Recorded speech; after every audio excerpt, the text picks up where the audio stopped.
Welcome to today's Spotlight session. And today I'm going to be talking about diversity, equity and inclusion, or DE&I. And I am thrilled to have Paul McGovern, who is the head of HR at Macphies, joining me.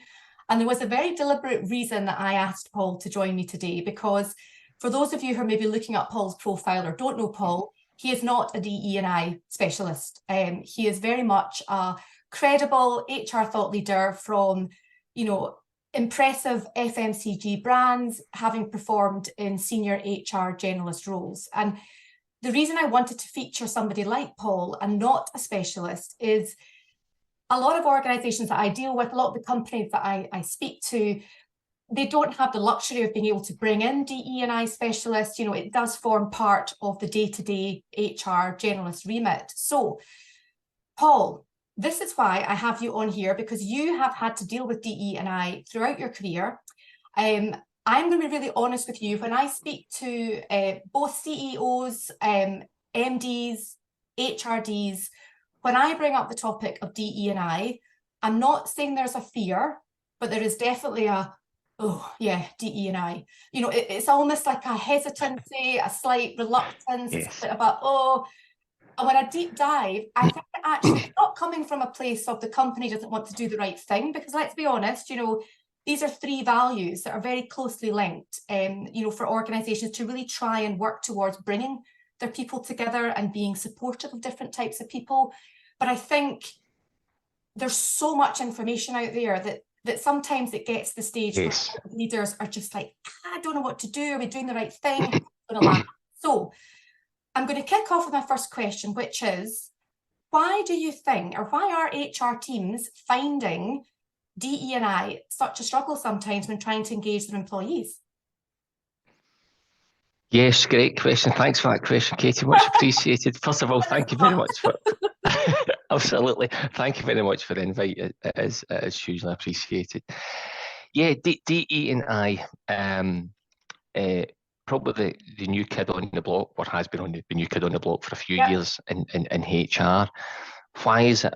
Has it been a struggle for HR teams to engage employees? I think the answer to that's a very quick yes. Yep. Why is that the case, though? In my HR generalist career, I have a tendency to look through the lens of the employee, but before looking through the purest lens of a HR subject matter expert. How is this subject going to land? Any subject in HR. When I speak to line managers, when I speak to employees, when I speak to senior people in the business, there's some themes that come out.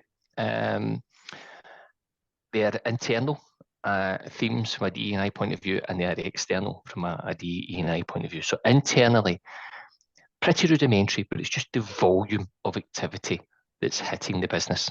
Okay. From DE&I. I will explain that in a wee bit greater detail. There's also the positioning of the activity. How important is this? Well, in a busy business world, it's fighting for a lot of airspace. Absolutely. And then we come into some, what I would call using the classic Alex Ferguson phrase, squeaky bum territory, where the politicising of the activity. And politicising I'm seeing and hearing, not sharing my own viewpoints from a personal perspective, that is, but they are conflicting in some cases with personal beliefs. Yeah. And there is the portrayal of not all, but certain DE&I subject matter in the media, and how that is landing with individuals. So you put that all into the mix, and I think managers, line managers, business leaders, and employees are struggling with it. Yeah. What do I do? What do I say? Yes. And they're frightened to make a mistake, because the public persona of making a mistake is you are publicly, dare I say, crucified. Not to use a religious term or anything like that. Yeah, no, absolutely not. Absolutely not. You could be heavily criticised. Yeah. I know what you mean, though. I think, and that's definitely feedback that I've had. Yes. similar to what you're saying, that they're almost frightened. It's not that it's not coming from a good place. They're frightened Yeah, to do the wrong thing because they don't quite know is absolutely. what I'm doing the right thing in that Uh, sort of landscape of DE&I language. Absolutely. And I think there are certain DE&I subject matters where it's actually very easy to do the right thing. Yeah. You know, so I mean the practices we've had in place for decades in some respects, but certainly as we sharpen those practices through the years, you know, on recruitment, on selection, on pay and reward, as we improve policies that give a better balance to modern family leave, etc., it creates a better landscape for people to have a better opportunity. I'm consciously using the word opportunity at building a career in the landscape, and it's great. It's a great thing to do. When we're starting to make, and I would struggle unless someone has a really extreme viewpoint. I would struggle to understand how business leaders can't get that right. Yep. You know, because I think the majority of the population sit in a space where, well, yes, everyone should have an opportunity. Yeah. Of course they should. And if we can create the landscape for that opportunity, absolutely super. But we're starting to move into landscapes now where I think a lot of people are struggling, where I want to make a decision because it's the right business decision. Yes. Because I think this person is right for the job. But if characteristics are now being forced upon me, where I have to act in a positive discriminatory manner, yes, certainly not a negative discriminatory manner, but yes. a positive discriminatory matter. If I don't do that, I'm going to get criticised, and I feel uncomfortable with that. Yeah. And that's the type of language that I'm hearing from a lot of managers. Am I doing this for the reason of a quota? Yes. And I have to think HR has to look at itself as well. Absolutely. On that front, am I doing this for a tick box exercise? And I think DE&I needs to move away from those areas in order to make it much more, dare I say, natural, much more legitimate, and much more acceptable. Absolutely. And you know, that leads me on really well to my next question, Paul, because you know what I was going to say, you talked there a lot about, you know, just the DE&I just landing well in the business. And what I was going to ask you is, you know, you've talked there about the importance of that.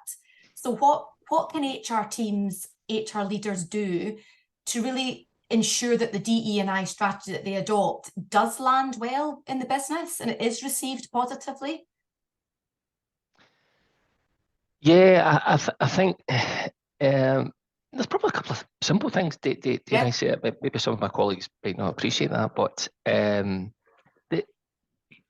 understand the business, what works for the business. Yeah. There are millions of different types of business in different industries, and you know, DE&I think has to be broken down into, well, what's relevant for businesses that are in heavy engineering, what's relevant for businesses that are in media and fashion, what's relevant for businesses that are in large multicultural urban populations, versus businesses that are in extremely rural populations, because the population is different. Absolutely. And there's no point in having a single DE&I agenda that's a copy and paste job, for want of a better phrase. Yes. So it has to fit the business. Would be point number one. I mentioned the volume of activity. Yes. I think we've got 365 days in the year. I think we're running out of another international day for something. Yep. But we're going to run out of days. Yeah. So, and I think people are just looking, going, is that a international challenge, day. Paul, to the audience? I think it's a challenge to the audience. Absolutely. Answers in the comment section only. Please do. But on a serious note, I think that, you know, people are getting confused with, you know, right, it's another initiative on top of a very busy agenda. So my viewpoint would be, focus on what's important for the business. Focus on where you think, whether it's 1, 2, or 3, whatever the number is, it's suitable for the business. Areas of DE&I that make a difference. Yeah, that's really good and advice. and really centre on that. Don't try and relaunch another international day for Yes, something yes, when it's just going to become wallpaper yes, and you're absolutely. going to turn people off. So if you're in a larger urban multicultural population, but the workforce is geared towards being predominantly white, Yes, then focus on getting a better ethnic mix. yes, Um, if you've got a large female population, but have a very small percentage of females in leadership populations, focus on that. yeah, yeah. So what's right for the organisation? I recently, a previous organisation, the DE&I manager, got me involved in a disability audit for one of Okay. our production sites, and it was a real eye opener, a real eye opener. And with some adjustments and with some investment, all of a sudden we could make our site more accessible to people that have physical disabilities. Okay. Um, but had the mental capability of doing a brilliant job. Yeah, yeah, precisely. So focus on that, Yeah. and you will make a difference. So yeah, I think that'll be one of the key messages. It's a really good advice, actually. I think, I know, we sort of said in jest about the number of days in the year and it's the day for this. I've actually had quite a lot of feedback that individuals who should be celebrating these international days, almost it's the reverse, because they feel, well, actually, every day we should celebrate this. Yes, It should be absolutely. normalized. It's because we're part of society. Why should the spotlight be put on us just today? So I think there's definitely two schools of thought around it. And I think you make a very valid point. Focus on,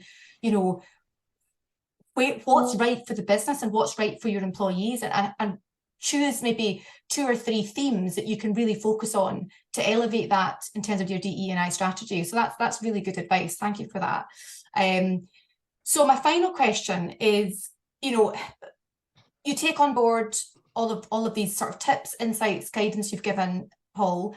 Success. How do we know as a business, yeah, we're doing this well? Because let's be honest, I think most organizations are always working on things. It's always a process of improvement. But, looking at your DE&I strategy, how would you kind of recognize what success looks like?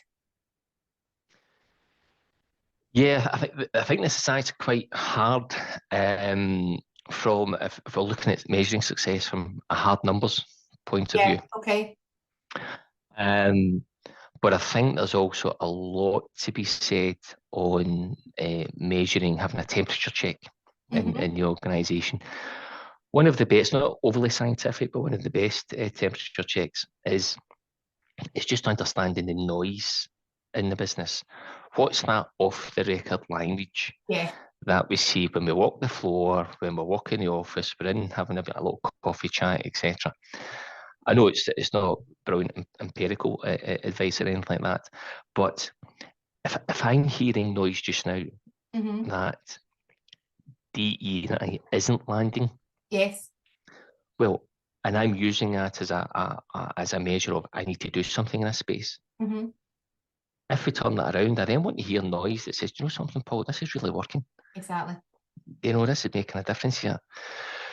So I think that's important to get the mood music, understand the mood music, and the Yeah. mood music is positive. Yes.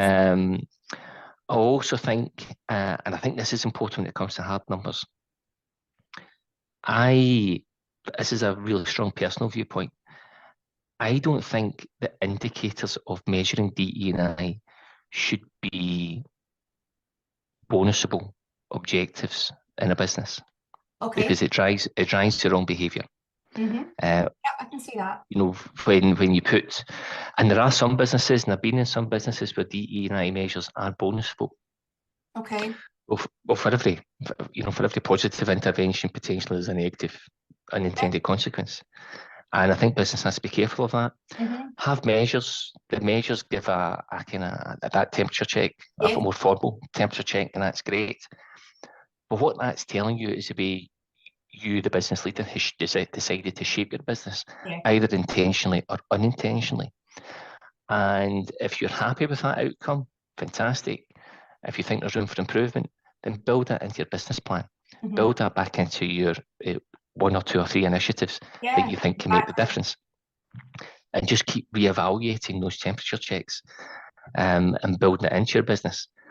But I wouldn't make them bonusable, because it drives the wrong behaviour, and it drives the wrong behaviour too quickly. Yeah, absolutely. That's really good. It's a really good point, actually, Paul. And I know, you know, I think when we spoke before about you joining the Spotlight session, this whole area is so big, and again, just going back to my earlier point, there are so many generalist HR professionals that just don't have the luxury of consulting with DE&I specialists, or even if they do, they're bamboozled, they're overwhelmed. And I think it's probably that's that point that you've got to do everything, rather than, I think that's been really a takeaway for me, is actually pick 2 or 3 key themes that work for your business and really focus on that. Absolutely. Yeah. Absolutely. Yeah. It's that kind of breaking it down, isn't it? It's not then so overwhelming, and you can really you do something really well, as opposed to doing an okay job across lots of different themes. So listen, I will, rightly or wrongly, you might not want me to do this, but I will be tagging you in my post. So you may become overnight a DE&I specialist, Paul, without even knowing it. Oh, I doubt that. Always happy to help, though. Yes, I will make sure that I tag you in the post, but certainly I cannot thank you enough for joining me today on the Spotlight session, just to kind of give a bit of an overview of how to kind of tackle DE&I in a positive mindset, as opposed to facing it with a slight trepidation. Absolutely. Oh, happy to help, Katie. Thank you very much. Thanks again.